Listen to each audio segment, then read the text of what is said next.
Inna ad-dina 'indallahil Islam.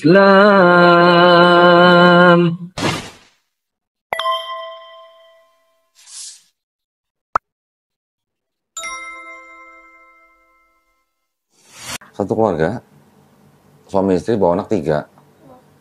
Yang bawa temennya muslim, yang bawa tukang ruqyah. Nah, jadi ceritanya yang istrinya itu, perempuan itu sering sakit. Wah, pokoknya emosian mulu katanya. Yang namanya suami itu nggak diomelin tiap hari katanya. Oh, udah melek mata pasti ngoceh gitu. Karena dia sakit kepala terus. Jadi di belakang kepala tuh kayak orang dicengkrem gitu katanya. Yang dia rasain gitu terus. Akhirnya ke ruqyah sama bapak itu. Alhamdulillah sembuh. Nah, emang ada. Terus setelah di ruqyah sembuh, nah dia kan ya sering konsultasi kan berarti kan. Jadi tertarik sama Islam. Nah, bapaknya tukang ruqyah itu subscriber saya. Hubungin saya, datang sini, bawa rame penuh sampai jam 12 malam dari maghrib. Mau masuk Islam, yang istrinya udah mau masuk Islam, yang suaminya nggak mau. Saya tanya kenapa nggak mau? Kan istri mau masuk Islam. Saya mau lihat bukti dulu istri saya, nanti kalau berubah baik baru saya masuk Islam, kata suaminya. Lah, mau masuk Islam ngeliatin perubahan istrinya dulu, saya begitu kan. Terus akhirnya saya bilang, kalau salah satu suami istri masuk Islam, pernikahannya secara agama batal. Nah, tinggal pilih mana. Kalau istri mau masuk Islam, pernikahan batal. Masih ragu-ragu kan. Akhirnya di ruqyah di sini sama tukang ruqyahnya. Ruqyah. Setelah di ruqyah baru mau. Jadi memang ada yang mungkin. Jadi itu keluarga memang gimana ya? Hidupnya nggak tentrem gitulah tiap hari. Isinya ribut terus tiap hari gitu. Istri sampai nangis-nangis di sini. Untung bawa temennya sama. Anak-anaknya yang besar ada lumayan dah. Ada yang 16 tahun, ada yang 14 tahun. Terus kemarin ceweknya 2. Akhirnya udah sadat semua sih. Alhamdulillah.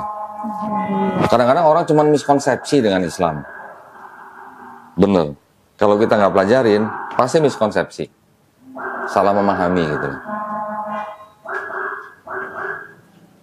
Sering lah. Dulu aja mama saya sering bilang begini. Islam tuh agamanya orang miskin katanya. Pernah dengar? Enggak sih. Cuman mama saya juga kayak gitu. Mama saya suka bilang kayak, nanti kalau kamu kayak kalau di Islam bisa dipoligami loh. Bisa apa? Bisa dipoligami loh. Ada nggak orang Chinese yang poligami istri banyak? Saya tanya. Ada nggak ya? Coba, enggak kan? Kata siapa? Emang ya? Dulu waktu di gereja di Cilacap, saya ngeliat gereja tuh keluarga baik-baik semua gereja ya. Begitu pindah ke Jakarta, saya pindah ke gereja. Gereja apa waktu itu ya? GPPS kalau nggak salah. Gereja Pantai Kosta Pusat Surabaya. Gak lama pendetanya meninggal. Kan acara kebaktian kan di gereja kan. Datang ibu-ibu bawa anak, nggak tahu istri keduanya. Bisa begitu. Lah, oh padahal.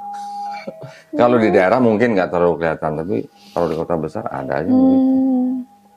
Ya jadi kalau poligami itu sebenarnya bukan ajaran Islam. Bukan ajaran Islam kan? Atau ajaran Islam? Bukan sih. Bukan. Taunya dari mana? Setahu saya sih dulu tuh ada yang cerita kalau poligami itu sebenarnya buat orang dulu kan nikahnya kan lebih dari 4 kali, itu buat ngurangin orang yang nikahnya jangan banyak-banyak gitu, maksimal 4, nggak yang 1 jadi 4. Sebelum Islam turun, itu udah ada belum poligami? Sudah ada, sudah banyak. Bahkan di Bible Daud 300, Salomo 1000. Ya kan? Iya. Abraham 3. Iya. Betul. Yakub 4. Jadi dari zaman dulu orang memang sudah poligami, Islam turun dibatasin maksimal 4 gitu. Kalau nggak dibatasin nanti satu cowok bisa 100 istri kan gitu. Nah, tapi tujuannya poligami di Islam itu sebenarnya apa sebenarnya tujuannya? Itu merendahkan wanita atau meninggikan wanita kalau poligami di Islam? Menurut kamu? Meninggikan. Meninggikan dari mana? Kan dari yang tadinya bisa lebih dari 4 dibatasi. Oke, ini sekarang 4 nih. Nah, yang 4 ini Cinta bilang ditinggikan dari mana? Disuruh adil kan. Satu adil. Kedua? Kan statusnya sama semua kan? Istri yang sah kan? Kalau istri yang sah berarti dapat warisan, dapat nafkah, dapat sandang, pangan, papan yang sama gitu. Bener. Tapi kalau misalnya istrinya 2, terus mistresnya 2 gitu. Yang ini kan nggak ada statusnya. Nah itu. Jadi kalau dengan poligami itu justru malah setiap wanita yang menjadi istrinya itu mempunyai hak dan kewajiban yang sama. Kalau di barat, istrinya 1, bener. Tapi mistresnya bisa banyak gitu di mana-mana gitu. Nah kalau mistres ini kan nggak ada statusnya. Punya anak juga nggak diakuin. Justru di Islam begitu. Tapi apakah di Islam poligami itu wajib? Enggak. Justru berat syaratnya. Iya. Justru syaratnya berat. Kalau nggak bisa adil, nikahinya 1 saja. Sekarang ibu nih, seorang ibu punya anak 4. Bisa nggak ibu itu adil ke semua anaknya? Coba. Secara hati. Pasti ada yang beda. Pasti. Berarti mamanya dia nggak sayang sama dia nih, karena dia bisa ngomong gitu nih. Iya. Sama hidup Udah. juga. Betul nggak? Gue. Ini aku yang di sebelah sini.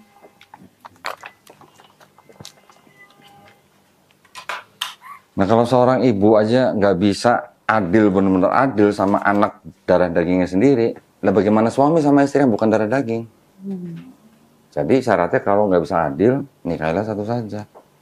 Nah cuman di Islam yang berani kasih perintah nikahilah 1 saja. Di Bible ada nggak? Nggak ada. Di Bible cuma ada perintah, nggak boleh poligami, hanya untuk raja di Perjanjian Lama, untuk gembala sidang dan diaken di Perjanjian Baru. Udah, cuman itu aja perintah, nggak boleh istri lebih dari 1.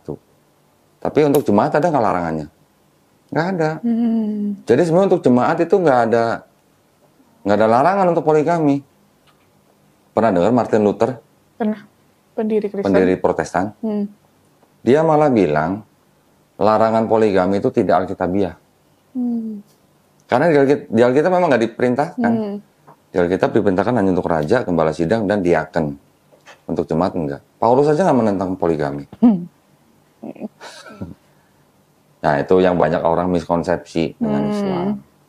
Gitu. Kamu mau ditanya? Kata mau lihat Bible, mau lihat yang mana? Mau lihat yang itu sih, ayat-ayat Ayat-ayat palsu. yang apa ya? Ada mana? Banyak banget ya. Itu semua revisian ada kok. Ada. Jadi saya memang sengaja ngumpulin dari yang paling lama, paling kuno. Yang bahasa aslinya juga ada. Bahasa aslinya juga ada. Mau yang Ibrani juga ada, mau yang Yunani juga ada, mau yang Arab juga ada. Oh. Ini ada yang Arab. Arab ada terjemahannya. Ini yang Ibrani. Ini Ibrani juga. Ini yang Yunani. Ini Yunani juga. Ini yang malah pernah ngeliat Bible ini nggak? Wow. Ini Bible diterjemahin tahun 1896. Papanya aja belum lahir kalian ini. Belum lah, 96. Ini dicetak tahun 1916. 1916. Oh. Wasiat yang baru. Ini Perjanjian Baru, ini Perjanjian Lama. Oh iya. Siapa tuh nama? Isa Al-Masih. Kok bukan Yesus? Iya. Ini beli ini, saya tender, ikut tender. Lawan tender saya Lembaga Alkitab Indonesia. Oh. Saya dikasih tahu sama yang jual gitu. LAI. Iya. Wow. Jadi saya yang dapat. Berarti ini bukunya nggak banyak. Enggak. Ini masih belum ada tulisan Alkitabnya. Ada sebenarnya, cuman dia nggak diwarnain, dia kan pakai hardcover.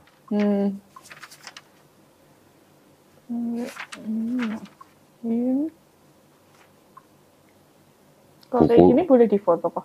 Boleh. Mau difoto ya? Boleh.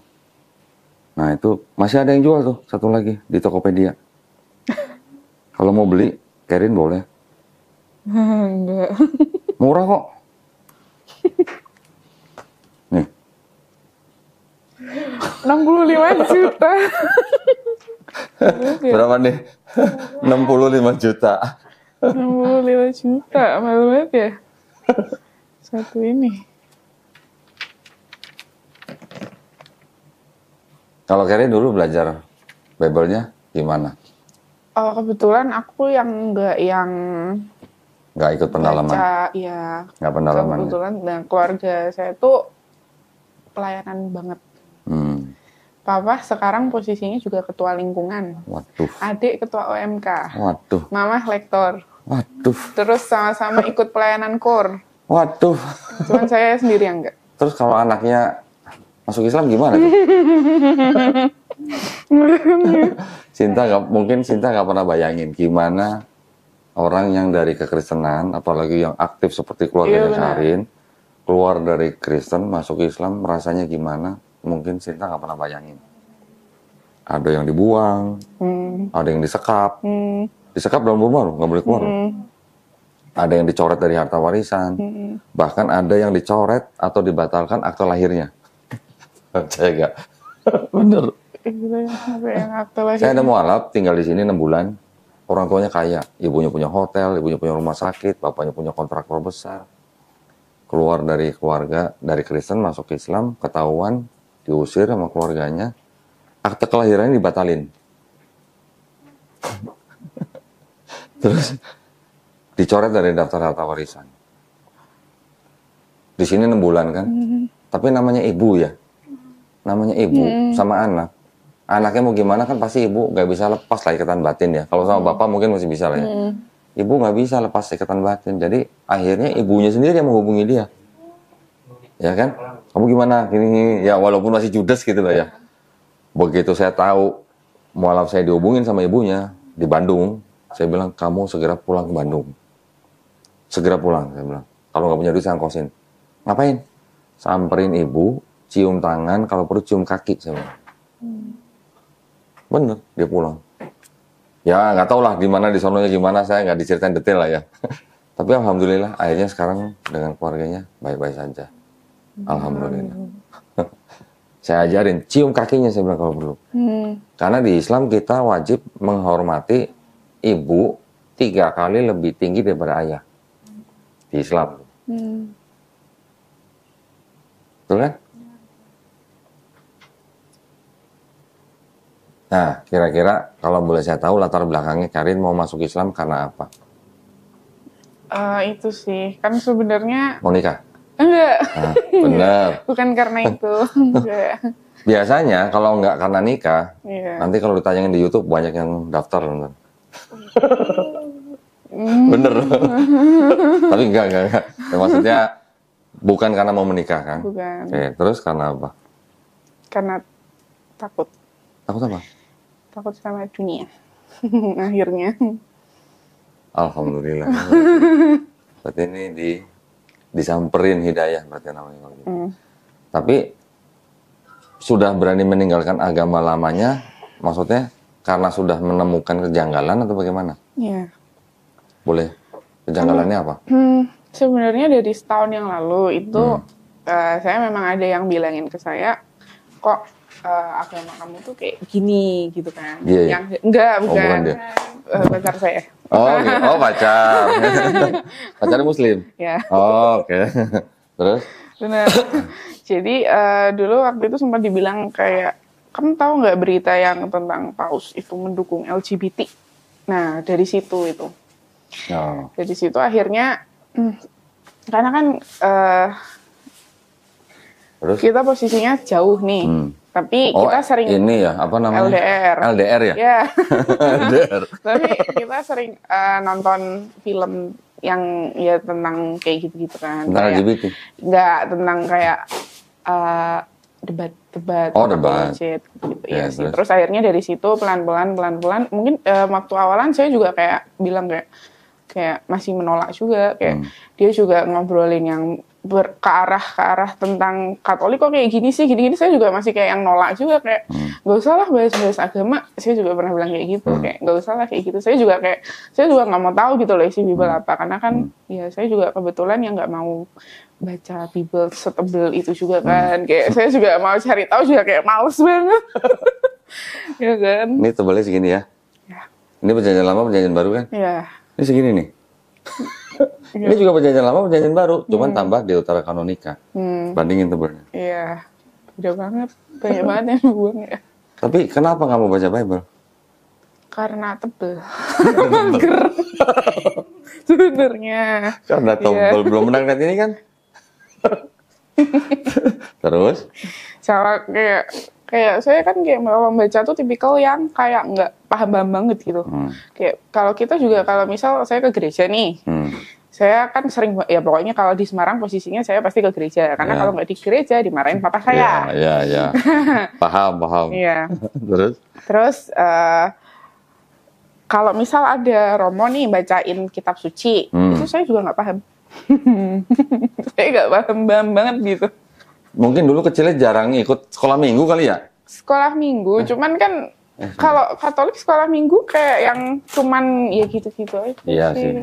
Beda sama sekolah minggu. Nggak pernah ikut ini, apa katekisasi atau apa gitu? Nggak, kebetulan itu sih. Saya tuh juga dari kecil kayak yang disuruh-suruh buat ikut ini, ikut itu, ikut ini, ikut itu. Cuman saya waktu itu akhirnya mengiyakan cuman yang lektor. Sama saya pernah ikut Young Girl Camp gitu. Kayak emang yang isinya cewek semua yang waktu itu. Terus waktu saya ikut itu juga ya karena itu udah disuruh papa mama saya berkali-kali karena kebetulan papa saya ikut teologi, mama saya juga yang ikut ada Braveman, ada CAP kursus evangelisasi pribadi itu. Waduh, iya. Yang emang yang pelayanan kayak gitu-gitu, ya. Jadi saya disuruh-suruh kayak gitu kan. Adik saya juga dan kebetulan sekarang adik saya juga udah jadi akhirnya karena udah disuruh-suruh macam-macam sekarang udah ketua OMK. Waduh. Ya. Nah, saya nggak bisa bayangin nanti papa mamanya gimana kalau tahu dia masuk Islamnya. Iya, makanya saya juga takut banget sebenarnya. Tapi boleh takut, tapi jangan kebanyakan takutnya, karena belum tentu terjadi. Iya benar. Masih banyak yang begitu, awalnya takut, tapi giliran menghadapi ternyata nggak seperti yang dibayangkan. Ya, memang tetap ada kemungkinan, tapi tidak 100% terjadi gitu lah. Soalnya kan kedua orang tua saya keras, dua-duanya keras banget. Tapi kan sekarang kan Karen sudah dewasa. Iya betul.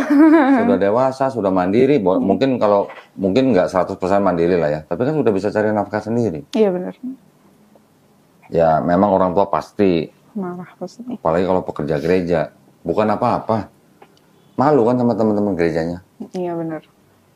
Iya kayak misal saya juga kalau misal kan ada latihan kor di rumah saya juga itu kan yang ikut cuman adik saya, papa saya, mama saya selalu ditanya Karin kemana gitu pasti ya. Pasti.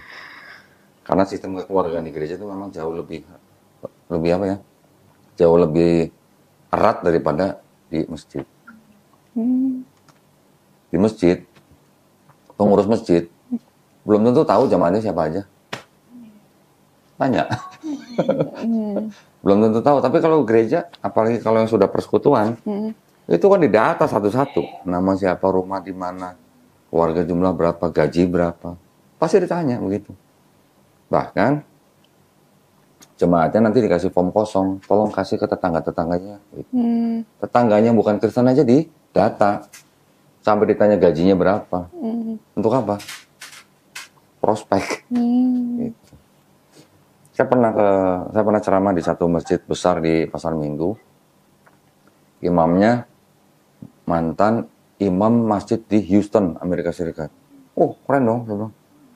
Udah gitu masjid yang di Pasar Minggu itu punya sertifikat ISO 9001. Keren nggak? Keren. Tapi kalau saya tanya, Ustaz, punya data jamaah nggak? Nggak ada.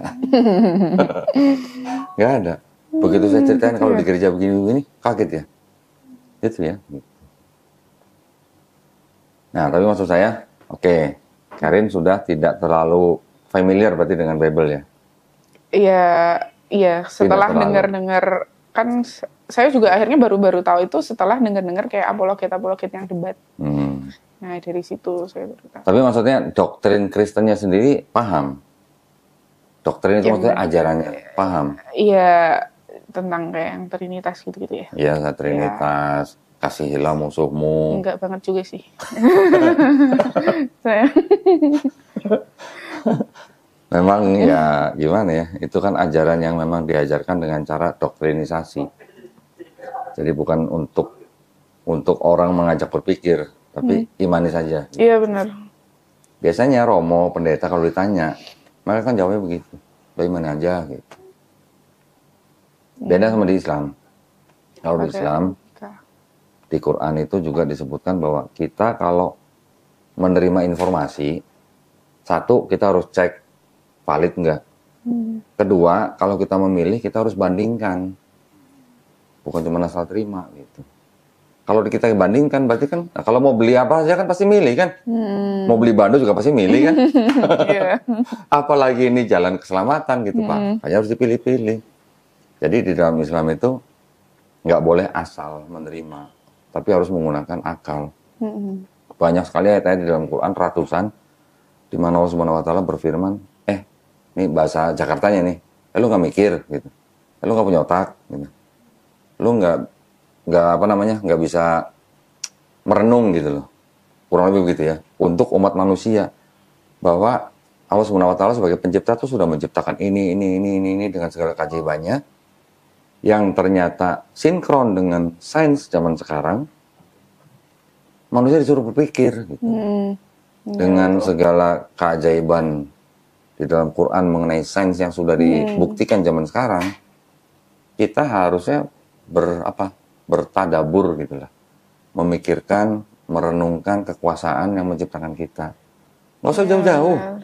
Kita buka pintu aja, kita lihat hujan, siapa yang bisa bikin hujan gitu. Ya kan?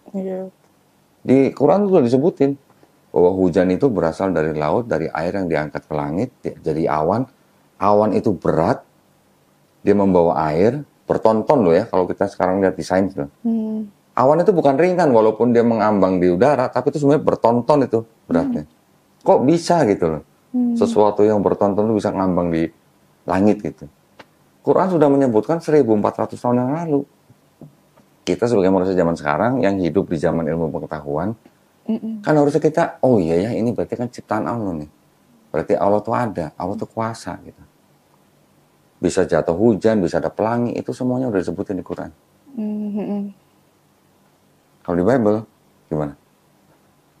Langit punya tiang. Tiang awan itu ya. Iya. Jadi begitu. Jadi tidak semua informasi yang di Bible itu salah, tidak. Iya betul. Masih ada sisa-sisa firman Tuhan dalam Bible. Tetapi Bible ini sudah ada campur tangan manusianya. Sudah banyak campur tangan manusia, sehingga sudah tidak murni lagi.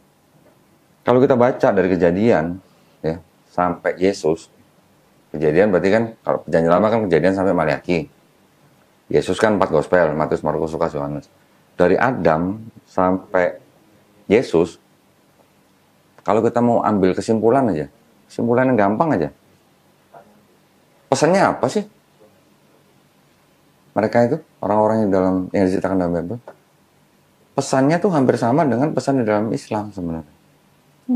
Pesannya Tuhan itu hanya satu gitu. Tuhan bukan manusia. Tuhan bukan anak manusia. Masakan ia berfirman terus dia mengingkari gitu. Nanti ada lagi pesan, Tuhan itu tidak bisa berubah. Tidak bisa jadi makhluk gitu maksudnya. Tidak bisa jadi manusia gitu. Di Perjanjian Lama tuh ada jelas. Kalau bersalah, berdosa, harus apa? Bertobat. Nggak ada cerita harus ada yang mati di atas kayu salib untuk nebus dosa, gitu nggak ada. Yesus sendiri nggak pernah ngajarin dosa waris. Karena nggak pernah baca mungkin ya, jadi saya review gitu ya. Review secara global aja. Coba kalau kita buka nih.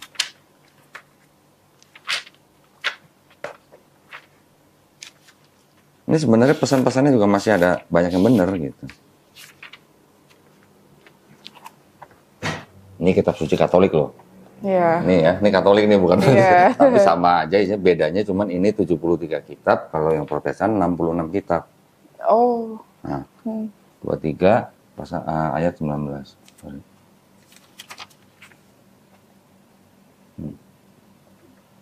Allah bukanlah manusia. Nah, jelas nggak? Terus ada di belakang nih. Di Maliaki. KB. Manusia.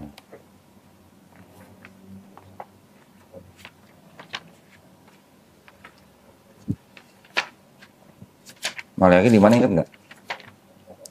Nggak ingat. Terakhir.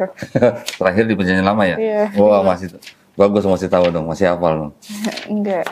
Kebetulan. Ini karena nggak ada itunya sih, jadi mesti cari-cari sebenarnya. Belum banget ya. Karena ini ada catatannya. Nih Maleakhi kan. Oh, iya. Maleakhi 3 ayat 6 kalau nggak salah. Apa nih? Tuhan, bahwasanya aku Tuhan tidak berubah. Dan kamu aku tidak akan. Jelas kan? Tuhan bukan manusia, Tuhan bukan anak manusia, Tuhan tidak berubah. Kok tiba-tiba di Perjanjian Baru kok ada manusia yang dianggap sebagai Tuhan gitu? Kan itu udah kontradiksi, Perjanjian Lama, Perjanjian Baru. Iya. Padahal Yesus di Perjanjian Baru pesannya apa? Ke bangsa Israel. Matius 4 ayat berapa nih? 10, mana 10? Matius 4 10 mana? Ini 15 gitu. Ya, sebelum 8, 9, 10. Nyala iblis. Sebab ada tertulis engkau harus menyembah Tuhan Allahmu. Waktu dicobain sama iblis, Yesus bilangnya apa? Iya, nyala iblis. Sebab harus udah menyembah tertulis engkau harus menyembah Tuhan Allahmu. Tuhan Allahmu. Terus di sini dibilang apa lagi nih? Di Markus.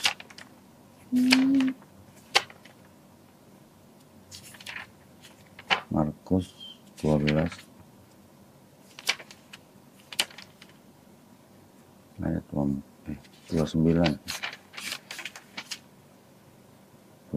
mana? Ini kok 37? Oh ini nih 29 sini. Ya, apa nih? Hukum pertama ialah dengarlah hai orang Israel, Tuhan Allah kita, Tuhan itu Esa. Nah, Tuhan itu Esa. Kok kenapa ya nggak bilang Yesus, aku nih Tuhan yang Esa gitu? Nggak bilang gitu. Iya, nggak ada. Ada ya? Iya. Ada di Matius begini nih. Ini lebih jelas lagi nih. Utusan. 18. Ini berapa? 18 kan ya? Ayat berapa nih? 1 ayat 3 coba. Dia berkata, apa? Aku berkata kepadamu sesungguhnya jika kamu tidak bertobat dan menjadi seperti anak-anak kecil ini, kamu tidak akan masuk ke dalam kerajaan surga. Tuh. Jadi untuk masuk kerajaan surga perlu apa? Cuman perlu apa? Bertobat kan? Dan menjadi seperti anak kecil ini. Menjadi seperti anak kecil maksudnya gimana sih? Polos gitu ya? Betul nggak? Bertobat bilangnya. Terus kan tiba-tiba di surat-surat Paulus, you nggak akan selamat kalau nggak percaya Yesus sebagai Tuhan dan Juru Selamat yang udah mati di atas salib. Iya. Itu. Ada perbedaan gitu loh. Iya. Paulus bilang kalau nggak ada dosa yang sudah dilakukan oleh Adam dan Hawa, makanya apa? Kalau tidak ada dosa itu, makanya kita tidak berdosa. Jadi maksudnya ada dosa yang menjalar dari Adam Hawa ke kita gitu. Ke setiap bayi yang lahir tuh udah bawa dosa waris. Ya, jadi kalau bayi yang lahir sehari 2 hari meninggal, kira-kira masuk surga masuk neraka? Neraka. Kalau menurut Paulus. Menurut Paulus. Tapi kalau menurut logika kita, apa iya Tuhan betul. Adil nggak sih? Baru lahir kok masuk neraka gitu loh, karena bawa dosa. Tahu dosa juga enggak gitu bayinya. Gitu loh maksudnya. Jadi di dalam satu kitab ini memang ada doktrin yang berbeda. Kenapa berbeda? Karena yang Perjanjian Lama itu sebenarnya punya orang Yahudi. Iya. Orang Yahudi itu betul-betul murni monoteis. Tuhan cuma satu, nggak ada yang lain gitu. Karena perintahnya apa? Di Keluaran 20. Di 10 perintah Allah kan ada sebenarnya. Bentar ya. Saya ambil aja. 10 perintah Allah kan ada di Keluaran. Setelah Kejadian. Keluaran 20.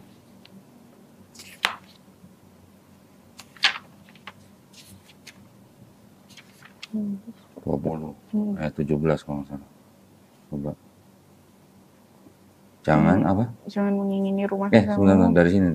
Yang yang ini ya. Hormatilah sebelumnya sebab yang hukum pertama. Sorry. Yang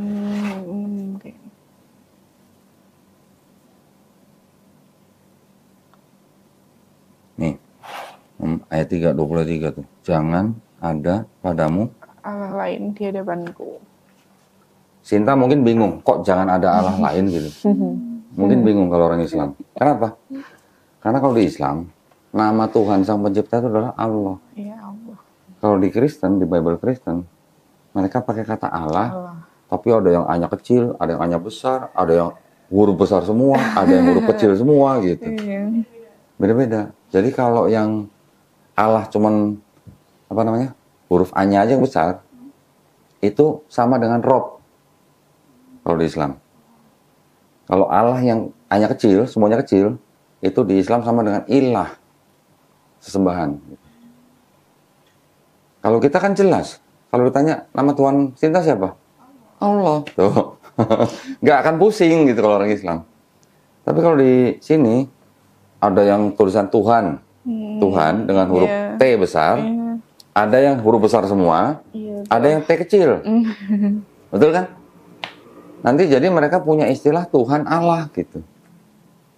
Kalau orang Kristen nih, karena kita tes aja nih, kita tes nih, bedanya Tuhan sama Allah itu apa? Ya, kalau di Bible? Kalau di Bible pasti sama. Disamakan. Kalau disamakan, kenapa di 1 Korintus 8 ayat 6 dikatakan bahwa hanya ada satu Allah saja yang esa, yaitu Bapa.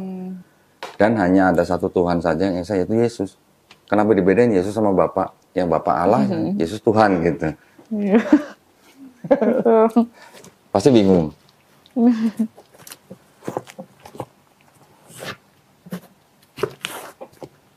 Jadi sebenarnya Paulus sih sebenarnya sebenarnya Paulus tuh nggak menganggap Yesus sama dengan Bapa. Kan Yesus dianggapnya kan Yesus kan punya Tuhan namanya Bapa. Disebut Allah gitu kalau di Bible. Paulus itu menganggap Yesus itu bukan Bapa, tapi hanya pengantara. Ya. Cuman Paulus ini kan mengajarkan sesuatu yang tidak diajarkan oleh Yesus gitu, yaitu dosa waris gitu. Tetapi Paulus tidak menganggap Yesus sama dengan Bapa gitu. Tapi hanya pengantara gitu. Jadi ada perbedaan hierarki gitulah, perbedaan otoritas gitulah. Karena kan Paulus bilang begini, kepala dari wanita dalam hal ini istri itu adalah suami atau laki-laki. Kepala dari laki-laki adalah Kristus. Pernah baca? Kepala dari Kristus adalah Bapa. Berarti ada tingkatan hierarki kan? Nah, berarti Paulus menganggap Yesus tidak sama hierarkinya dengan Bapa. Beda situ. Tapi sama gereja kan diterjemahkan lain. Sama gereja ditafsirkan lain. Yesus itu adalah Allah yang sedang berkarya di bumi gitu. Tuhan itu artinya menurut orang Kristen, Tuhan itu artinya Allah yang sedang berkarya di bumi gitu, yang sedang jadi manusia gitu. Jadi banyak kebingungan nantinya pasti. Pasti banyak kebingungan. Itu kira-kira. Doktrinnya ini sebenarnya adalah doktrin yang boleh dikatakan penerus daripada doktrin pagan. Pernah dengar pagan? Dewa-dewa. Zeus. Iya, Zeus. Menghamili perempuan muda namanya Danae. Punya anak namanya Perseus. Terus menghamili perempuan lagi namanya Hercules. Menghamili dewa lain punya anak namanya Helen gitu. Jadi ada dewa, kalau di Yunani itu kan dewa kan banyak. Tetapi ada satu dewa yang paling tinggi yaitu Zeus. Nah Zeus ini bisa punya anak dari manusia, anaknya disebut setengah manusia, setengah dewa. Apa bedanya sama Yesus gitu kalau di sini? Kalau Yesus dianggap sebagai Tuhan. Gitu. Ada Bapa menghamili Maria, ya. Punya anak Yesus. Yesusnya disebut 100% manusia, 100% Tuhan. Mirip kan sama konsep di pagan itu kan. Dan di dalam Bible ini ternyata banyak sekali ayat-ayat yang mengindikasikan bahwa itu mereka mengadopsi dari budaya pagan. Yang membuktikan Bible sendiri loh. Jangan kaget ya. Ini namanya New American Bible. Ini Bible-nya orang Amerika lah. Tapi ini yang dianggap sebagai Bible-nya orang Katolik gitu ya. Pernah denger dong, Karin dong. Pada mulanya adalah firman. Yang firman Allah jadi firman. Dan firman itu bersama-sama dengan Allah. Dan firman itu adalah Allah. Kemudian di ayat 14, dan firman itu menjelma menjadi manusia. Jadi Yesus dianggap sebagai firman yang jadi manusia. Gitu. Pernah dengar? Nggak tahu sama sekali. Ini kan, in the beginning was the word, ya, dan seterusnya. Di sini ada keterangan nih. Ini kalau mau dibaca, ini ada kata-kata apa? Ini Hellenistic filosofi. Kalau mau dibaca silakan. Hellenistik itu adalah budaya atau filosofi pagan dari Yunani kuno. Yang tadi saya bilang, Dewa Zeus punya anak Helen gitu. Helen itu yang menjadi kata Hellenistik.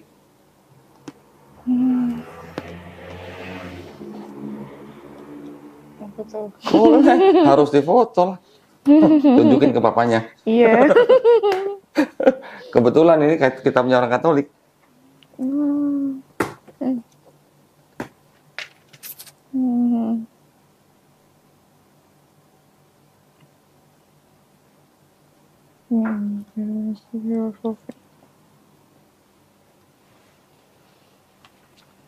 Ada buku apa ya saya waktu itu ya? American Bible. Ini buku yang nulis bukan orang Islam nih. Yang nulis juga kalau nggak salah orang Katolik sih. Penulisnya namanya Sam Oputa. The Greatest Celestial Deception. Jadi apa? Penipuan terbesar perbintangan ya. Ini ada kata-kata begini. Yang saya kuningin. Mitra like Jesus was venerated as the way, the truth, the life, the light, the word, the Son of God, and as the God Spirit. Ingatnya ayat apa kalau lihat baca begitu? Yohanes 14 ayat 6 dong. Akulah jalan dan hidup. Akulah jalan dan kebenaran dan hidup. Tidak ada seorang pun sampai kepada Bapa kalau tidak melalui aku. Apa bedanya sama Dewa Mitra? Sama juga disebut the way, the truth, and the life. Mitra like Jesus. Jadi memang konsepnya itu memang konsep yang diadopsi dari kepercayaan-kepercayaan sebelumnya. Kira-kira 6 abad sebelum Yesus dianggap sebagai Tuhan di abad keempat, 325 Masehi. Kira-kira 600 tahun sebelumnya, ada namanya Raja Ptolemy di Mesir, yang mengangkat dewa Serapis menjadi Tuhan. Tahun 305 Masehi. Sebelum Masehi. Kira-kira 600 tahun kemudian, baru Yesus juga diangkat sebagai Tuhan di Konsili Nisea 325. Pendeta-pendeta yang ikut di dalam konsili itu juga mantan orang-orang atau pendeta-pendeta yang menyembah dewa Serapis sebelumnya. Jadi ini tukar Tuhan gitu lah. Pusing. Di gereja nggak pernah dijelasin itu pasti. Iya benar. Nah, jadi saya bilang tadi kan masih ada sisa-sisa kebenaran di dalam Bible. Karena ya di dalam Islam kan kita tahu ya bahwa Quran membenarkan kitab-kitab yang sudah diturunkan sebelumnya. Taurat, Zabur, Injil. Iya. Tetapi Taurat, Zabur, Injil ini kan tidak ditulis oleh orang-orang atau nabi-nabi rasul-rasul yang menerima langsung. Taurat nulis apa? Musa nulis Taurat nggak? Nabi Daud alaihissalam nulis Zabur nggak?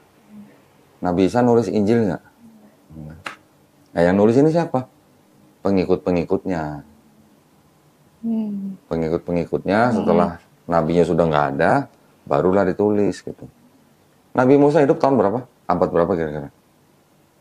Abad 16, 15 atau 15, 14 sebelum Masehi. Jadi 1500 tahun sebelum Yesus gitu kan. Iya betul. Sedangkan Bible ini baru disusun atau baru disusun. Itu baru kira-kira di abad ke-5 sebelum Masehi. Jarak sama Musa 1000 tahun. Apa mungkin Musa yang nulis? Gitu. Tapi bukan yang ini ya, yang ini nih. Sorry. Yang ini. Kalau yang ini, Bible-nya orang Yahudi.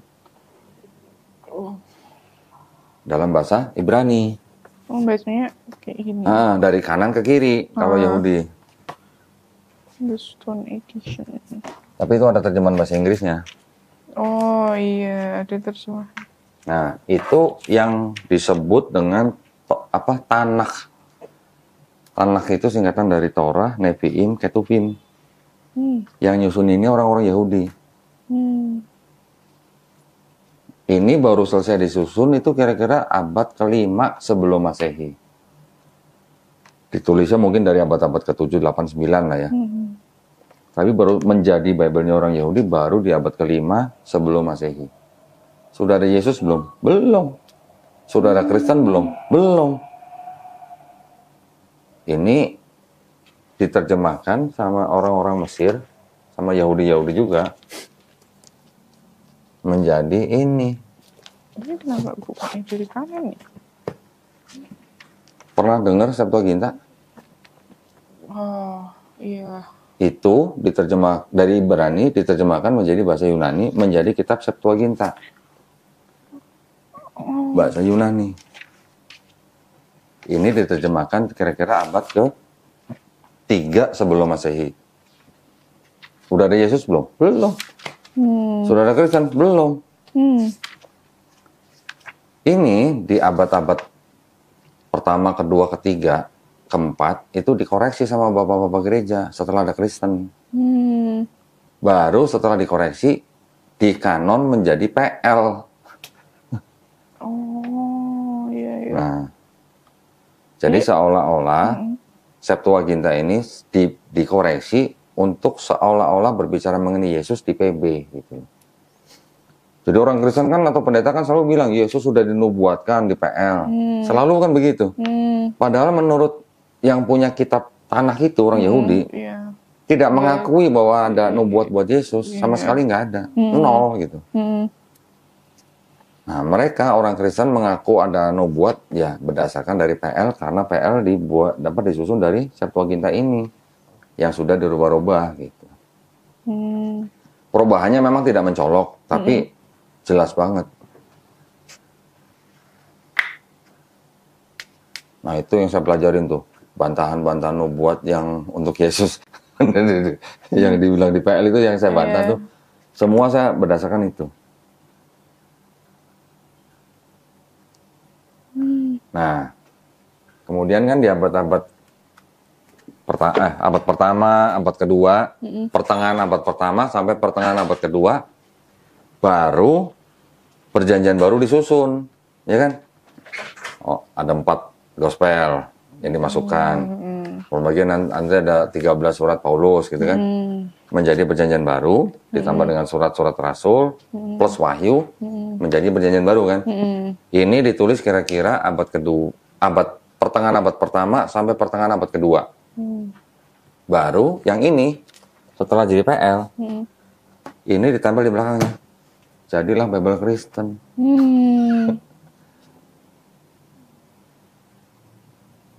Gitu. Di abad keempat baru jadi Bible Kristen. Gospelnya yang dipilih sama bapak-bapak gereja cuma 4. 4 kenapa? Karena yang 3 ceritanya mirip.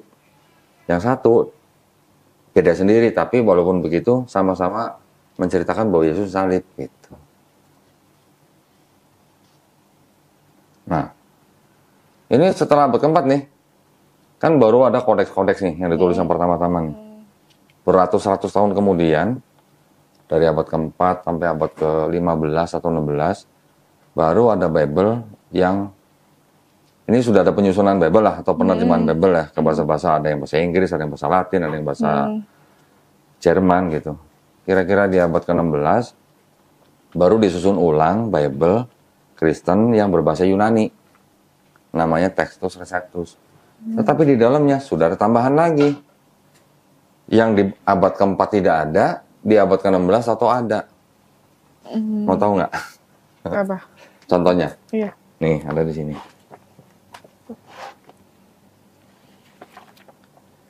1 Yohanes pasal 5 ya, ayat ke-7 nih. Coba dibaca nih. Sebab ada apa tuh? Ini saya ambil. Oh iya. Sebab ada 3 yang memberi kesaksian di dalam surga Bapa, Firman, dan Roh Kudus, dan ketiganya adalah 1. Terus? Dan ada 3 yang memberi kesaksian di bumi. Nah, oke. Sampai di situ. Kan di situ baru kelihatan jelas bahwa seperti terdengarnya seperti doktrin Trinitas. Ada Bapa, ada Firman atau Putra, ada Roh Kudus, dan ketiganya satu. Itu kan doktrin Trinitas, ya kan? Tapi ternyata di sini ada catatan begini nih, dari sini nih, ayat 7 sampai 8 nih, dibaca coba sampai sini nih. Bagian ayat ini tidak terdapat dalam naskah-naskah Yunani yang paling tua. Dan tidak pula dalam terjemahan-terjemahan kuno, bahkan tidak dalam naskah-naskah paling baik dari Vulgata. Bagian ini kiranya aslinya sebuah catatan di pinggir halaman salah satu naskah terjemahan Latin yang kemudian disisipkan ke dalam naskah-naskah oleh penyalin dan akhirnya bahkan disisipkan ke dalam beberapa naskah Yunani. Karenanya bagian ini pasti tidak asli. Tidak asli apa? Palsu. Karin yang ngomong bukan saya.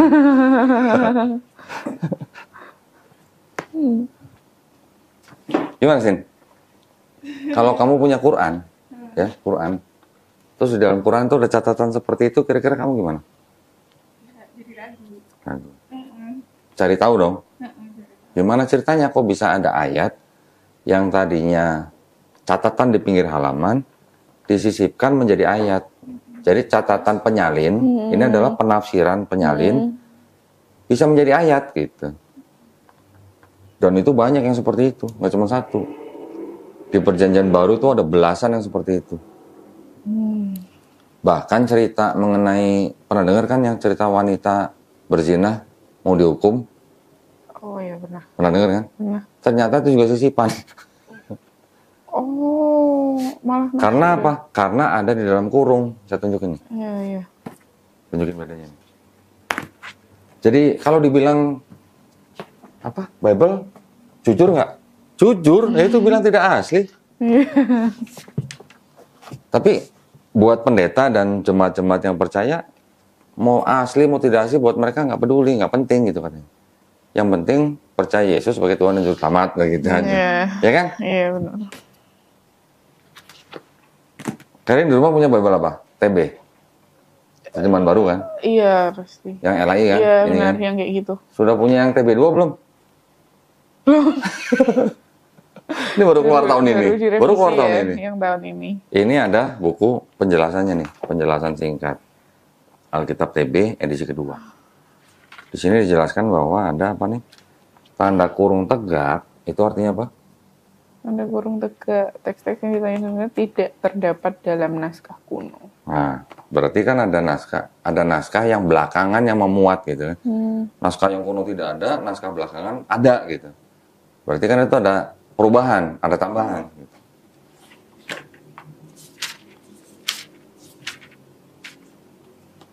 Berarti ini Yohanes 7 ayat 53 nih ya. Berarti 753 tuh, yang 53 tuh masuk di angka 8. Sebenarnya 753 nih. Ya, ini kan cerita mengenai yang wanita yang berzina nih, yang mau dibunuh nih. Ya, pegang.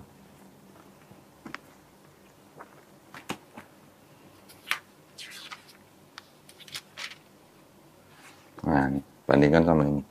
Ini ayat 53-nya ada dalam kurung nggak? 53? Masih 8. Heeh. Yang di situ 53 ada dalam kurung nggak? Oh, enggak ada. Yang ini? Ada. Ini yang baru ya? Ini TB2. Lalu mereka pulang. Oh iya. Berarti yang di sini tidak ada dalam kurung dianggapnya ayat asli. Yang ini yang keluaran terbaru ada dalam kurungnya, berarti dianggap ayat ini tidak asli. Karena menurut buku penjelasan itu tidak terdapat di naskah kuno. Naskah-naskah kuno. Padahal 1 sampai sini ya. Banyak satu apa ya, satu cerita.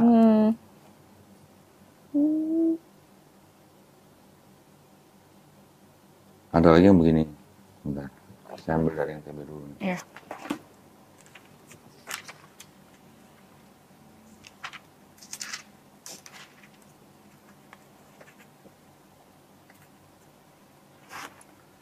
Markus 16 ayat berapa nih? 9, ayat 9 ya. Saya bukan. Iya. Saya cepat buka Bible karena dulu waktu remaja saya juara buka Bible. Oh. Ada kegiatan remaja. Markus 16, ya kan? Ayat 9. Ada tanda kurungnya nggak? Enggak. Coba yang ini. Yang ini ada. Wah, panjang banget lagi. Panjang, ayat 9 sampai 20. Di naskah yang paling tua, yaitu ada naskah Codex Sinaiticus namanya. Ayat-ayat itu nggak ada.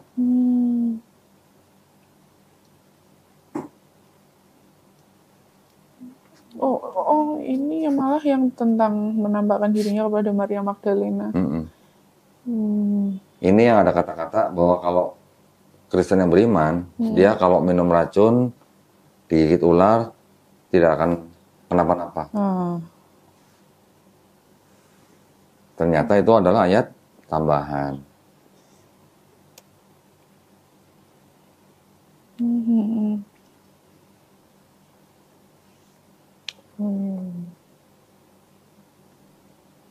Nah ini kan ada yang saya kuningin nih. Iya ini. Apa nih? Ini yang ini. Oh, ini. Dengan singkat gitu ya.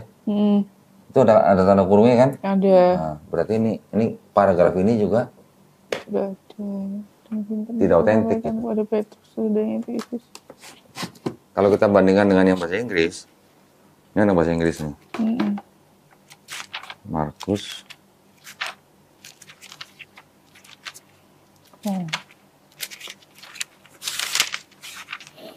Nah, ini ada Markus 16 nih.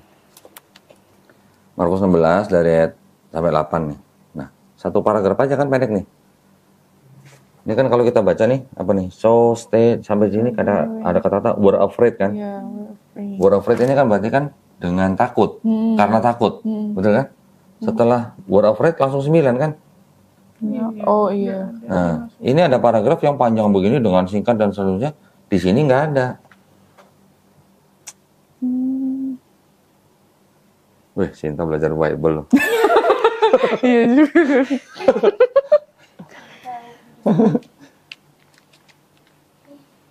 Gimana? Kalau di dalam kitab suci ada ayat yang bisa tambah kurang begitu gimana? Iya, kok bisa gitu? Hah? Direvisi mulu.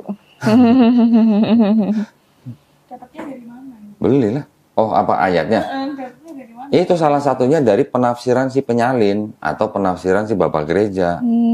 Penafsiran yang dimasukkan menjadi ayat. Gitu.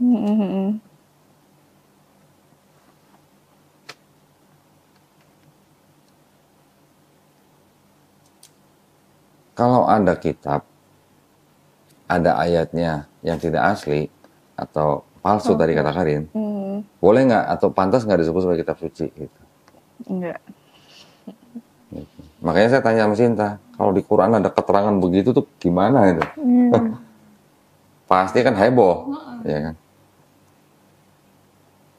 Tapi bukan berarti heboh karena marah, tapi kita heboh kan harus cari tahu, bener nggak gitu loh. Walaupun yang mengeluarkan catatan itu badan atau lembaga yang berwenang gitu. Misalnya dari Kementerian Agama Arab Saudi misalnya. Masa kita nggak percaya gitu? Kan mereka punya wewenang, punya alasan, punya latar belakang kenapa bisa nulis begitu. Mereka juga punya alasannya. Karena memang dokumen-dokumen yang dulu itu masih ada yang bisa diselamatkan. Kita tinggal buka di sini nih, udah kelihatan nih. Codex Sinaiticus. Codex Sinaiticus ini ditulis kira-kira di abad keempat, kira-kira tahun 360-an Masehi. Kita tinggal buka. Oh. Tinggal pilih tuh. Tadi apa? Markus ya? Ya. Markus. Ini saya besarin. Nah, Markus nih ya. Chapter 16. Ayat. Nah ini.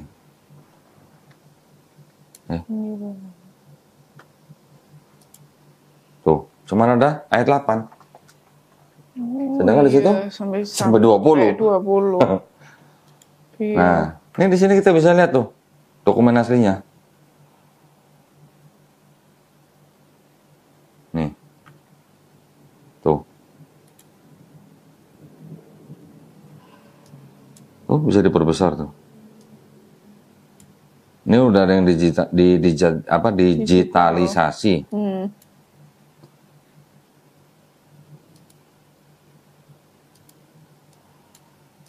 Nih. Cuman sampai ayat 8. Tuh, sampai selesai di sini. Ayat 9-nya nggak ada. Tuh, ini kosong nih kan, satu kolom ini kosong. Langsung Lukas 1 ayat 1. Ini terjemahan bahasa Inggrisnya juga sampai ayat 8 aja. Ayat 8. 9:20-nya nggak ada. Jadi mungkin itu ayatnya mungkin beranak kali ya. Tambah banyak gitu.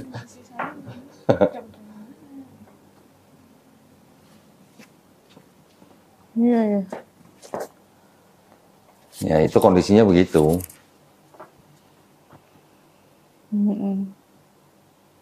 Karena mungkin Karen nggak terlalu paham Trinitas, ya sudah kita nggak usah bicarain itulah. Ya. Kita bicara dari ini aja, kitab suci aja.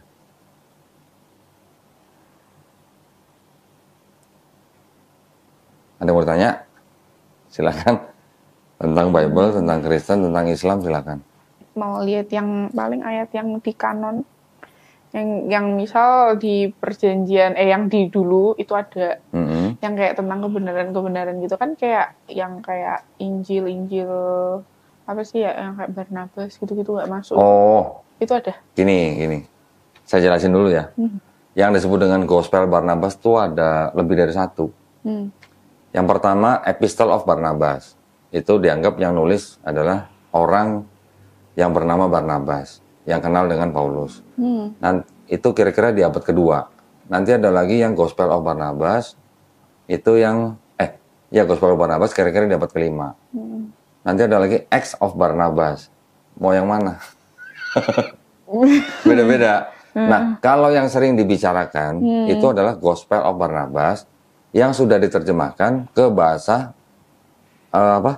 Itali dan Spanyol. Tetapi yang diketemukan katanya di abad ke-16 gitu ya. Tetapi itu yang nulis malah di tengahnya adalah orang Muslim. Bukan orang Kristen. Nah, yang disebut dengan Gospel of Barnabas yang sering dibicarakan itu, yang kertasnya warna hitam itu, tinta warna emas, itu bertentangan dengan iman Islam. Kenapa? Karena di Gospel itu dikatakan Isa atau Yesus itu bukan Al-Masih. Padahal Islam itu meyakini bahwa Isa adalah Al-Masih. Kalau ada yang salah koreksi ya. Justru malah yang disebut Al-Masih malah Nabi Muhammad. Jadi tidak sesuai dengan iman Islam. Makanya saya nggak pernah bahas itu Gospel Barnabas karena itu mungkin ada tulisan-tulisan yang memang mempunyai tendensi tertentu gitu loh. Saya ada terjemahnya Gospel Barnabas, tapi saya nggak pernah baca. Bukan nggak pernah baca, nggak pernah bahas karena tidak sesuai dengan iman Islam. Selain Gospel itu, ada yang bertanya, karena gini, yang disebut Gospel, yang Matius, Markus, Lukas, Yohanes itu kan hanya 4 yang masuk ke dalam Bible. Betul. Apakah pada saat kanonisasi itu Gospel itu cuma 4? Enggak. Tidak, puluhan. Banyak gospel-gospel yang lain. Nah, saya punya gospel ini. Sebentar. Ini.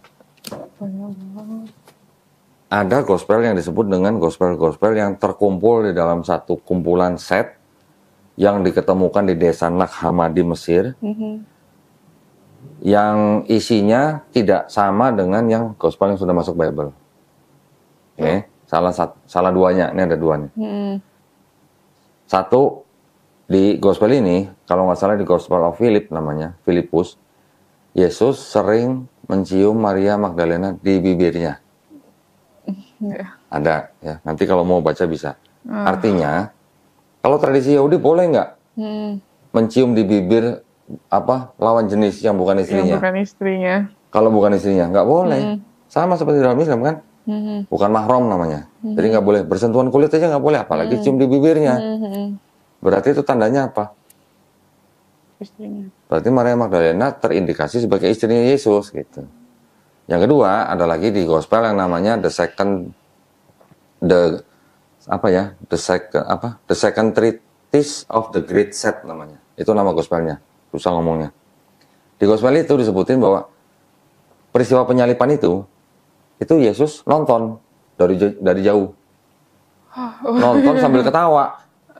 Yang disalib bukan Yesus, tapi siapa? Simon orang Kirene. Bisa bukain. Udah saya tandain. Masih banyak sebenarnya hal-hal yang menarik di gospel ini. Nah, ini yang Maria Magdalena nih. Baca sendiri. Saya ke toilet dulu. Who is called barren is the mother of the angels. The combination of the Savior is Mary of Magdala. The Savior loved her more than all the disciples, and he kissed her often on her mouth. Ya ini.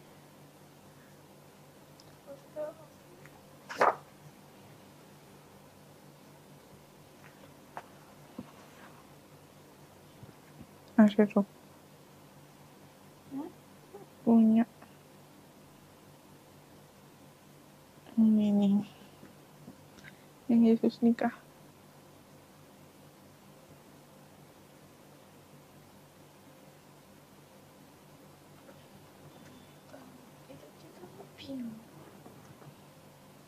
Pengen lihat kan?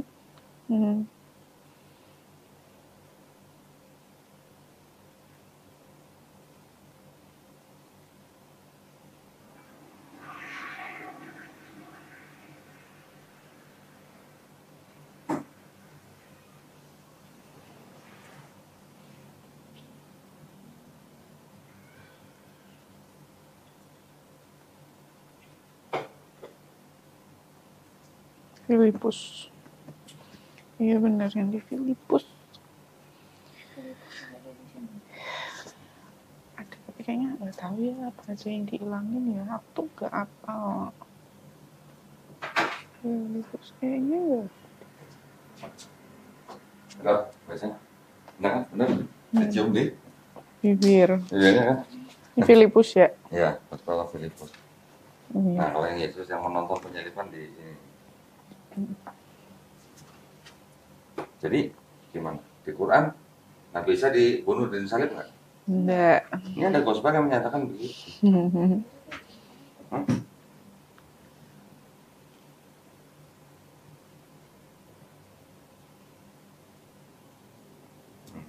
Ini namanya gospel. Apa tadi? The second. Kalau ini discourse of the great set, ada yang menyebutnya the second treatise. They think they suffered in their error and blindness. They nailed their men to where their dog did not perceive me. And they were deaf and blind. By doing these things, they pronounced judgment against themselves. As for me, they saw me and punished me. But someone else, they were the drunk, the kill, and the villager. It was not I. They were striking me with a scourge, but someone else, Simon, bore the cross on his shoulder. Someone else bore the crown of thorns, and I was on high, walking forth the X of the cross, and the fruit of wherever I was looking. At their ignorance. Ada juga ya. Yang disalib siapa? Simon Kirene kan?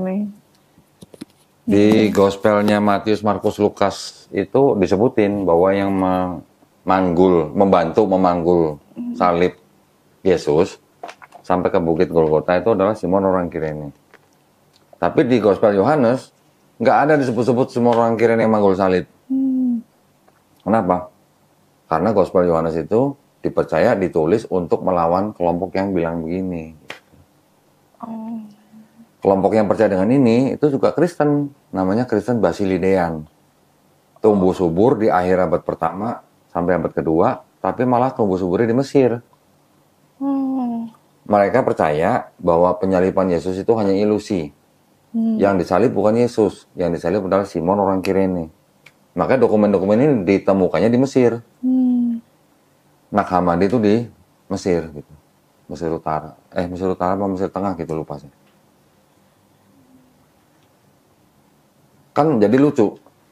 yang di Matius, Markus, Lukas disebutin bahwa yang membantu memanggul salib adalah Simon orang Kirene. Tapi di Yohanes nggak disebut-sebut Simon orang Kirene. Kan lucu gitu kan. Ternyata penyebabnya adalah ini.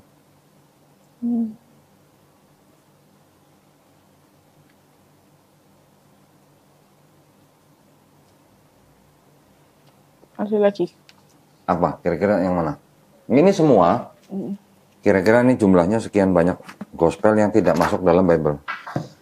Ini banyak sekali ini, ini daftar isinya nih. Nah, ini. Ada Gospel of Thomas. Ada Gospel of, tadi Philip udah kan? Iya, Thomas ada juga. Ada Gospel of Mary. Maria. Ada apa? Banyak kali nih. Yang terkenal aja, yang sering dibahas aja. Belum lagi ada gospel-gospel yang tidak masuk dalam Bible tuh yang dianggap apokrifa. Apokrifa tahu kan? Oke, lupa.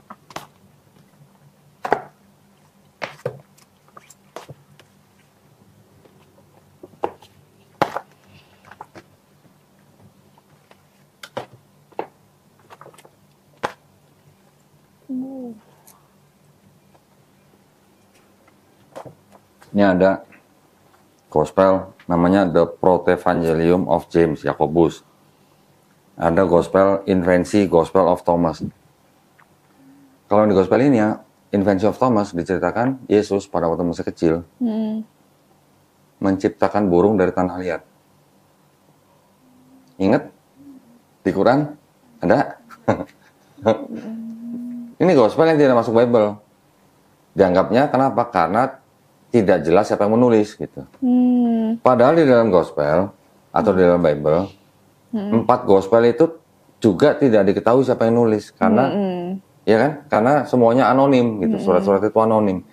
Beda sama surat-suratnya Paulus. Kalau surat Paulus kan bilangnya aku Paulus Rasul Yesus gitu kan. Walaupun dari 13 surat Paulus itu ternyata yang diakui benar-benar ditulis oleh Paulus adalah cuma 7.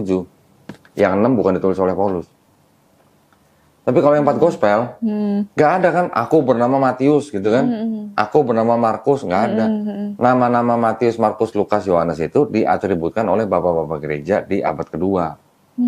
Yang pertama mengatributkan itu adalah bapak gereja namanya Santo Papias, tahun 135 Masehi. Yang kedua, Santo Irenaeus, tahun 185 Masehi. Tradisi, itu kan tradisi kan. Jadi bapak-bapak gereja itu menganggap bahwa yang menulis ini adalah ini yang menulis Matius, si pemungut cukai itu gitu. Padahal cerita mengenai Matius pemungut cukai itu di dalam Gospel Matius itu diceritakan dalam menggunakan kata ganti ketiga gitu. Matiusnya diceritakan dengan kata dia gitu. Begitu juga yang Yohanes juga begitu. Jadi tidak mungkin 4 gospel itu ditulis oleh saksi mata langsung. Menurut siapa? Menurut ahli-ahli perjanjian baru. Ditulis oleh orang-orang yang bukan saksi mata langsung, ditulis oleh orang-orang yang tidak mengenal saksi mata langsung. Jadi ibaratnya ditulis oleh orang-orang yang tidak pernah ketemu Yesus, tidak pernah jalan-jalan bareng Yesus, tidak pernah ngopi bareng lah sama Yesus gitulah. Kira-kira gitu. Yang perlu difoto. Iya betul, buat bukti.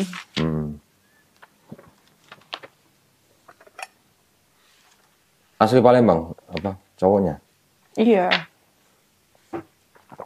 Orang Palembang putih-putih kan ya, kayak Chinese ya? Iya benar.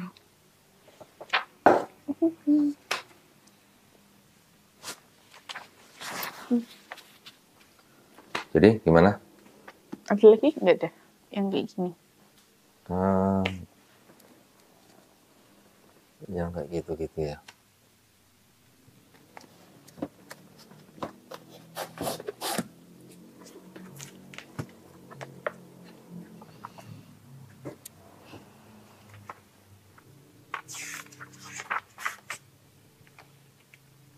Kurang lebih sih sama. Sama sih kurang lebih ini. Kurang lebih sama kayak gitu. Ya itulah kira-kira.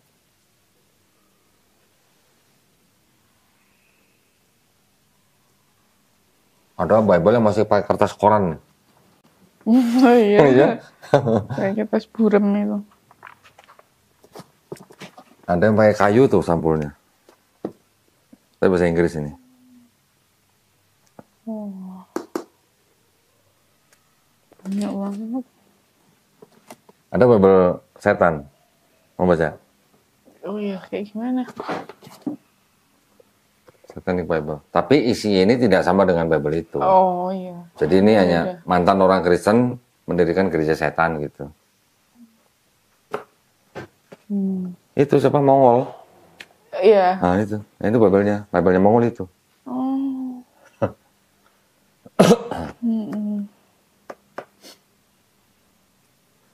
Ya kira-kira gitu.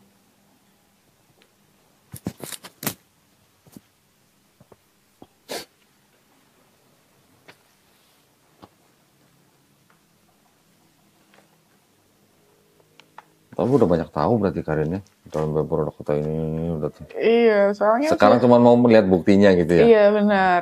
Karena kan kalau ngobrol doang kan kayak kok nggak ada datanya sih gitu. Udah lumayan lama juga kok soalnya. Oh gitu. Nah, terus nunggu apa?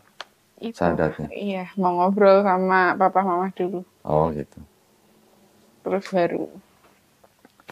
Kalau saya sarankan, bukan saya maksa, sarankan yang namanya kita nafas tidak pernah tahu kapan ya. Jadi ketika ada kesempatan jangan disia-siain. Maksud saya, kalau memang sudah mendapatkan hidayah, kita jemput hidayahnya. Baru nanti setelahnya kita cari solusi untuk yang kalau ada masalah gitu. Karena belum tentu semua kekhawatiran yang kita takutkan terjadi gitu, belum tentu. Kita pun orang Islam meyakini dari mulai Nabi Adam alaihissalam sampai Nabi Isa alaihissalam itu semuanya Muslim. Kenapa Muslim? Karena akidahnya atau keyakinannya semua nabi-nabi itu berserah diri hanya kepada satu Tuhan gitu. Tidak ada dari Nabi Adam sampai Nabi Isa itu percaya kepada Trinitas, nggak ada. Iya kan? Iya. Trinitas kan hasil pemikiran manusia. Hasil pemikiran manusia setelah Nabi Isa tidak ada. Dari 19 November terus akhirnya Karin pulang ke Semarang nunjukin ke orang tua jadi. Iya, nggak mau ditunjukin. Oh nggak mau lihat. Nggak. Oh. Tapi itu akhirnya ada diskusi sama orang tua. Diskusi sama orang tua. Sama papa. Iya, sama papa. Mama nggak mau dengar. Mama nggak mau dengar. Mama nggak pernah nanyain, nggak pernah ngobrolin juga sama sekali. Oke. Papanya tadi apa? Ketua apa tadi? Ketua lingkungan. Ketua lingkungan di satu paroki gitu ya?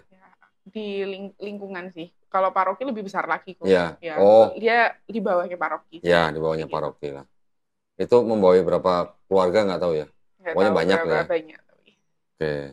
Terus jadi akhirnya diskusi sama papanya. Apa? Papa gimana responnya? Langsung kasih ayat gitu? Iya, ada waktu itu. Dikasih ayat balasan juga. Oh, iya. Jadi perang ayat dong berarti. Enggak. Tapi papanya udah kasih lihat foto-foto yang Bible yang udah difoto itu? Udah dikirim lewat WhatsApp. Oh, lewat WhatsApp. Udah dikirim lewat WhatsApp. Terus responnya gimana? Waktu itu sih kalau tentang di PDF, kan itu PDF ya kok. Kalau PDF-nya sih nggak direspon. Cuman kan atasnya aku ngetik-ngetik gitu kok. Kayak misal Yesus utusan ada di dataku, aku udah tulis kayak gitu. Yesus ini ada di dataku, aku udah kayak gitu kan. Ngomong-ngomong tulisannya Karin nulis sendiri? Iya. Terus dilampirin sama foto itu gitu? Iya. Terus dijadiin PDF? Iya. Berapa halaman? 35. Buset. 35 halaman? Iya. Cuman rangkuman yang dari sini doang gitu? Iya. Bentar lagi jadi penulis buku ini berarti. Itu nggak dibaca sama papanya? Nggak dibaca? Kalau sekarang sih nggak tahu ya. Udah dikirim lewat WhatsApp soalnya kok. Tapi kalau yang atas-atas chat-chatnya dibalas sih. Tetap ayat andalan dari papanya dikasih. Iya. Nah, aku dan Bapak adalah satu. Aku dan gitu. Bapak adalah satu. Itu Yohanes 10:30 Iya, gitu. gitu. Terus habis dikasih Yohanes 10:30, Karin nggak balas dengan Yohanes 17 kayaknya kalau ayat 22, dibalas lagi 23. bakal kayak gitu terus ya kok Oh. kayaknya ya. Jadi kayak waktu itu setelah itu kan aku cuman read doang tuh kok rada lama. Itu baru dibalas kemarin Minggu juga. Oh gitu. Ya, terus setelah itu aku baru balas lagi malam ini tadi sebelum kesini. Aku Jadi baru tadi balas. jalan ke sini masih chat sama papanya? Aku cuma balas kayak maaf ya Pak baru balas. Aku bilang gitu. Terus Oh. aku bilang juga kayaknya aku tetap sama pilihanku. Aku kayak gitu juga. Oke, aku bilang maaf juga udah ngecewain Papa kayak gitu-gitu. Karena Papa berkali-kali kan bilang kayak Papa terus terang kecewa kayak gitu-gitu. Kecewanya karena dia punya jabatan ya. Iya, karena kan Papa juga dari kecil udah ngajarin Katolik kayak gitu-gitu kan kok. Kalau Mama nggak terlalu aktif di gereja? Mama sama sekarang. Aktif juga? Iya, sebenarnya dulu aku juga aktif kok. Aku dulu lektor. Hah? Aku dulu lektor. Lektor tuh Lektor itu pengajar. jadi kalau di Katolik dia ada namanya lektor. Lektor tuh kayak bacain. Jadi kan kalau di Katolik itu dia kan sistemnya ekaristi ya kok. Jadi dia ada bacaan pertama, bacaan kedua, bacaan Injil. Yang bacaan Injil dibacain oleh Romo. Kalau bacaan pertama kedua dibacain namanya lektor. Oh, Karin dulu lektor. bacain. Iya. Jadi dulu aku sempat bacain kitab suci. Sempat jadi lektor kayaknya 3 sampai 6 bulan aku lupa juga. 3 sampai 6 bulan. Iya sih, itu. Karena juga disuruh Mama. Karena Mama dulu jadi lektor, tapi dulu di Katedral Semarang. Terus habis itu pindah ke, karena kan kalau di Katolik ada paroki itu ya kok. Nah, pindah ke paroki, balik ke parokinya lagi. Nah, jadi di situ. Terus sekarang Mama aktif lektor, Papa ketua lingkungan, adikku ketua OMK. OMK itu apa? OMK itu organisasi muda Katolik. Remaja. Iya. Organisasi muda Katolik. Iya. Jadi satu keluarga nih aktif semua. Aktif semua. Pekerja gereja semua berarti. Pelayanan terus. Papa Mama juga kayak kor. Oh alah. Kor juga. Kalian juga ikut kor? Enggak. Oh enggak. Waktu itu udah pernah sih kayak lektor lagi, tapi aku emang nggak mau kok. Kayak emang udah dari 2021 lagi dia udah nggak pernah terlalu itu lagi sama gereja. Terus jadi akhirnya tadi sore nih waktu jalan ke sini Karin akhirnya ngomong sama papanya. Ya, aku bilang tetap mau masuk Islam. Iya, kan aku kan juga ngobrol ini kan dalam bentuk aku tujuanku tetap mau menghargai orang tua aku karena orang tua aku masih ada. Karena daripada aku juga mikir aku pulang-pulang ke Semarang tapi aku tiba-tiba bilang aku udah Muslim. Kayak aku lebih merasanya lebih nggak menghargai mereka aja gitu.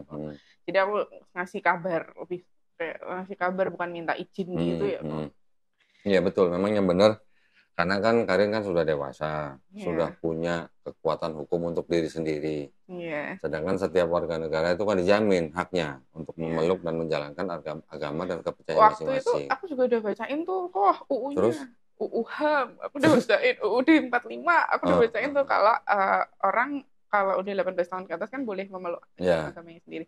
Terus waktu di Semarang itu Papa udah bilang ya terserah kamu lah Karin, udah sempet kayak gitu kok. Udah bilang kayak terserah kamu lah Karin, kamu sudah besar kayak gitu, kamu sudah tahu mana yang benar mana yang salah. Tapi Papa harap dipikirin lagi. 1000 kali. Jangan sampai pindah itu karena seseorang. Takutnya Bapak nggak mau kayak aku tuh menyesal di kemudian hari karena itu pindah karena seseorang. Iya. Terus tapi waktu balik ke Jakarta makin kesini kok kayak udah nggak terserah kamu Karin lagi kayak gitu. Kayak malah malah kayak arahnya melarang gitu. Iya. Okay. Makanya itu dibilang kecewa gitu ya. Iya, berkali-kali bilang Bapak kecewa. Kamu dari kecil udah dikasih makan, udah disekolahin. Sekarang nggak ikut agama orang tua. Nah, berarti kalau agama orang tua gimana? Iya. Ya kan? Ya, tapi biar bagaimanapun ya. Kalau istilahnya sebelumnya Karin tuh sudah sayang, hormat sama orang tua. Ini kalau masuk Islam harus bisa tunjukin bahwa Karin lebih sayang, lebih hormat sama orang tua. Agama tidak untuk membuat keluarga pecah kok. Dalam satu keluarga banyak kok yang beragama dan kepercayaan beda-beda, banyak. Nah, cuman mungkin masalahnya ada di makanan mungkin ya. Makanannya kan yang kalau mereka masih boleh makan babi, kita nggak boleh. Nah, paling itu jadi masalah. Tapi banyak kok teman-teman saya satu keluarga beda agama. Masih ada yang banyak begitu. Ya, tapi kan gimana ya? saya tadi juga mau nanya, ini kan Karin ini kan bawa temen 3 orang nih, Muslim semua. Saya mau nanya nih teman-temannya, ada nggak yang ngerayu atau bujukin atau maksa Karin untuk masuk Islam? Iya. Enggak ya? Enggak. Malah yang satu nih dari Jawa nih. Dari mana tadi? Wanarja ya. Dari Wanarja sengaja datang ke Jakarta hanya untuk melihat Karin mau masuk Islam, Masya Allah. Berarti. Ini semua teman-teman kuliah Karin berarti ya. Jadi Karin waktu itu pernah datang ke sini tanggal 19 November 2023, konsultasi, kemudian juga sudah melihat bukti-bukti yang ada di sini juga, sudah difoto, sudah dibuatin karya tulis, cuman nggak dibaca karya tulisnya ya. Kasihan dong, berarti nggak dapat nilai dong. Ya kan tujuan bawa itu juga, soalnya itu sih, kok aku juga berkali-kali nekanin kayak, aku tujuan ke Semarang itu mau kasih tunjuk data. Aku jauh-jauh ke Semarang itu mau kasih tunjuk data, karena aku nggak mau dibilang pindah karena orang. Berkali-kali aku bilang kayak gitu, tapi Bapak tetap kayak yang, pasti karena laki-laki kayak gitu terus. Pasti karena orang. Terus Karin bilang bilang kayak ini brainwash kayak gitu. Karin nggak bilang, Karin tuh mau masuk Islam karena seseorang. Enggak lah. Karena Yesus gitu. Malah bukan cuma satu orang, semua nabi-nabi gitu ngajarin Islam gitu. Harus. Tapi kan kalau dalam konteks dari Nasrani ke Islam, tokoh sentralnya kan memang Yesus. Iya. Jadi orang Islam juga sebenarnya nggak tabu ngomongin Yesus tuh nggak tabu. Karena Yesus itu adalah nabi utusan Allah yang sama orang Islam malah dimuliakan. Iya benar. Dimuliakan tapi tidak ditinggikan menjadi Tuhan. Bedanya di situ loh. Berarti Karin sudah berani ngambil resiko. Berani ya. Alhamdulillah. Ada yang mau ditanyain soal Islam? Mungkin ada yang belum jelas atau gimana gitu? Apa saja? Enggak sih, saat ini lebih mikir kayak nanti mau belajarnya lagi. Oke. Nah, Karin jangan khawatir. Nanti kan insya Allah dapat buku petunjuk sholat. Kita juga bisa ngirim guru privat ke rumahnya Karin. Oh, bisa. Bisa. Ngajarin sholat, ngajarin ikro. Tenang aja. Nanti tinggal dicatat daftar hari apa, jam berapa, guru datang. Gratis. Ya.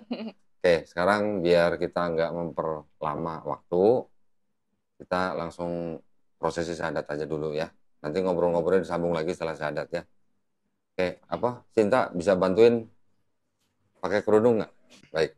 Bismillahirrahmanirrahim. Assalamualaikum warahmatullahi wabarakatuh. Alhamdulillahirrabbilalamin. Wassalatu wassalamu ala rasulillah. Di depan saya sekarang ada saudari Karin. Ya. Karin dari Semarang, tapi sekarang tinggal di Jakarta ya. Kerja di Jakarta ya. Nah, alhamdulillah saudari Karin ini waktu itu pernah ke studio tanggal 19 November. Berarti udah sebulan lebih ya, berarti ya. Hampir 2 bulan berarti ya. Iya, hampir 2 bulan. Ya, waktu itu saudari Karin memang konsultasi lah ceritanya, ngobrol terus lihat-lihat Bible di sini. Alhamdulillah dengan dalam waktu 2 bulan akhirnya Karin menjemput hidayah. Alhamdulillah ya. Nah, di sini juga ada teman-teman Karin, akhwat-akhwat semua nih, mengantarkan Karin untuk melakukan prosesi syahadat. Jadi sebelum kita melakukan prosesi syahadat, saya ada 3 pertanyaan. Pertama, apakah Karin mau masuk Islam itu atau mau memeluk Islam itu karena ada paksaan atau karena kemauan sendiri? Karena kemauan sendiri. Alhamdulillah. Teman-teman, Karin ada yang maksa Karin untuk masuk Islam? Enggak ya? Coba kencangkan dikit suaranya, nggak dengar? Enggak ya? Alhamdulillah. Yang kedua, Karin kan masih punya orang tua nih. Masih ada papa, masih ada mama. Karin tadi juga sempat cerita kan bahwa Karin sampai sore tadi pun masih berdialog dengan papanya ya. Tetapi gini, Karin kan juga sudah dewasa. Hak warga negara untuk memeluk dan menjalankan agama dan kepercayaan masing-masing itu kan dilindungi oleh negara. Jadi nanti Karin boleh membantah kepada orang tuanya Karin, tetapi harus dengan cara yang paling lembut. Ya, pesan saya itu. Oke. Yang ketiga, di dalam Islam kan ada syariat. Nanti setelah bersyahadat ini, Karin nanti harus melakukan syariat Islam yang lain, yaitu sholat, zakat, puasa, haji jika mampu. Ya, berarti nanti setelah syahadat ada sholat, zakat, puasa, haji jika mampu. Apakah Karin di depan saya dan di hadapan Allah Subhanahu wa taala berjanji untuk melakukan syariat-syariat tersebut? Ya, saya berjanji. Alhamdulillah ya, insya Allah ya. Insya Allah. Baik, Karin sudah pernah mendengar 2 kalimat syahadat? Pernah. Pernah. Sudah tahu artinya? Pernah. Sudah tahu artinya ya? Tahu. Baik, kalau gitu saya nggak usah jelasin ya. Baik, tetapi yang jelas, di saat sekarang Karin mau mengucapkan 2 kalimat syahadat, Karin sudah tahu ya makna di dalam kalimat itu, dan Karin sudah menerima dengan tulus ya apa makna daripada 2 kalimat syahadat tersebut ya. Baik, alhamdulillah. Supaya tidak memperpanjang waktu, kita langsung mulai saja. Karin nanti ikuti kalimat 2 kalimat syahadat itu dari saya. Setelah itu baru kita bacakan terjemahannya ya. Baik, bismillahirrahmanirrahim. Asyhadu alla ilaha illallah wa asyhadu anna Muhammadan Rasulullah. Aku bersaksi tiada Tuhan selain Allah. Dan aku bersaksi Nabi Muhammad adalah utusan Allah. Alhamdulillahirrabbilalamin. Alhamdulillah. Sah ya, saksi semua sah ya. Alhamdulillah, Karin sekarang sudah menjadi seorang muslim. Di dalam Islam kita memahami seseorang di luar Islam yang masuk Islam, insya Allah dosa-dosa Karin dari mulai akil balik sampai hari ini dihapuskan. Ya, itu udah jelas di dalam Islam. Tetapi kebaikan yang Karin pernah lakukan dari akil balik juga sampai hari ini tidak dihapus. Tetap dicatat sebagai kebaikan. Keren kan? Alhamdulillah ya. Ini mau nangis apa mau ketawa sih sebenarnya? Alhamdulillah ya Karin ya, itu di dalam Islam seperti itu. Jadi Karin sekarang seperti seorang bayi yang baru lahir. Ya. Seorang bayi yang baru lahir kan istilahnya masih bersih dari dosa gitu ya. Nah, di Islam kita juga memahami bahwa setiap bayi yang lahir itu sebenarnya fitrahnya adalah seorang muslim. Karena muslim itu artinya adalah orang yang berserah diri hanya kepada satu pencipta. Ya. Dia menjadi Kristen, dia menjadi Yahudi, dia menjadi Majusi karena orang tuanya. Pada saat orang itu nanti dewasa, mengenal Islam, sampai akhirnya dia menerima Islam, bahkan dia sampai masuk Islam, artinya orang itu sebenarnya tidak pindah agama. Tapi sebenarnya dia kembali ke fitrahnya. Fitrah sebagai seorang manusia yang hanya berserah diri kepada penciptanya, yaitu Allah Subhanahu wa taala. Ya, alhamdulillah. Sebenarnya roh kita sebelum dimasukkan ke dalam tubuh kita, sebenarnya roh kita itu dulu sudah bersaksi bahwa Allah Subhanahu wa taala itu adalah Rabb kita. Cuman pada waktu roh itu masuk ke dalam tubuh manusia, kita sudah lupa semua. Nah, jika hari ini Karin sudah mengenal dan juga sudah bersaksi kembali bahwa la ilaha illallah, maka artinya itu adalah kita sebenarnya apa? Sudah mengulang ikrar kita sebelum kita jadi manusia. Insya Allah kita tahu kita berasal dari mana, sekarang kita hidup untuk apa, nanti kita mati ke mana. Ya, insya Allah ya. Alhamdulillah, saya senang sekali. Ini ada buku tuntunan sholat. Ya. Mohon dibaca, diterima dengan baik. Di dalamnya juga ada sedikit uang. Ini uang zakat. Jangan dilihat jumlahnya, terima aja. Ya, mohon diterima dengan baik. Ini buku tuntunan sholat, tolong dibaca, dipahami, dan dipraktekkan. Kalau mulai nanti malam atau besok mau sholat, belum bisa, belum tahu gerakannya, belum sempat baca buku, ikutin teman-temannya. Sholat berjamaah, menjadi makmum. Ya, gerakannya ikutin, bacaannya subhanallah, subhanallah, sudah cukup. Tapi ini kalau udah dibaca semuanya, insya Allah nanti dalam waktu dekat bisa lah. Kalau perlu, sholat sambil baca ini pun boleh. Kalau sholat sendiri ya. Sholat sendiri sambil baca ini boleh. Atau mau di print, taruh di depan sajadah juga boleh. Atau di dinding juga boleh. Saya juga dulu begitu. Sholat ngadep dinding, di dinding tulisan bacaan sholat semua. Banyak berlembar-lembar. Dalam waktu seminggu hafal, bisa sholat sendiri. Ya. Tapi yang paling baik, sholat berjamaah. Perempuan tidak wajib ke masjid, tapi juga tidak dilarang ke masjid. Ya. Mudah-mudahan ini bermanfaat dan hari ini menjadi hari yang bersejarah buat Karin. Semoga Karin istiqomah dan kita semua husnul khotimah ya.